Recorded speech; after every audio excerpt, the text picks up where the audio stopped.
The Glass Forest and the Whispering Fox. In a land where the trees were made of fragile glass, there lived a girl named Leora. The forest around her home was dense, each tree's branches tangled with the next, casting shadows that felt like chains. Her family, the Glass Weavers, had always said, "Stay close. The world outside is sharp, and you'll shatter if you stray." So Leora stayed, tending to the trees, which hummed with old, brittle songs. But the older she grew, the heavier the air felt, as if the glass itself were pressing her into the ground. One twilight, a fox with fur like shifting starlight appeared at the forest's edge. "Why do you linger where the light cannot bend?" it asked, tilting its head. Leora hesitated. "The trees say I'll break if I leave." The fox laughed, a sound like wind chimes. "Ah, but glass isn't just for staying still. It can flow, if you let it." The fox led her to a clearing where a single mirror flower bloomed. "Look," it said.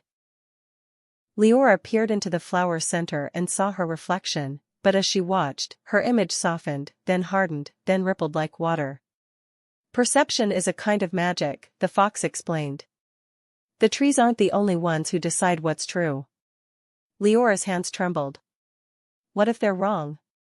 The thought felt dangerous, like cracking ice. But the fox nudged her forward. "Take one step. Not because you're unafraid, but because fear is just a story you've repeated too often." She inched toward the forest's edge. The glass trees shuddered, their branches clinking like worried voices. "You'll never survive out there," they whispered. But Leora remembered the mirror flower's lesson. "What if I'm stronger than they think?" she whispered back. The trees flickered, their reflections bending. With a deep breath, Leora stepped beyond the last glass trunk. The forest sighed, crack, but instead of breaking her, the sound splintered the air into 1,000 glittering possibilities. Sunlight poured in, warm and bright. The fox grinned. "You see? The world isn't a cage. It's a prism." Years later, travelers spoke of a woman who lived where the glass forest once stood.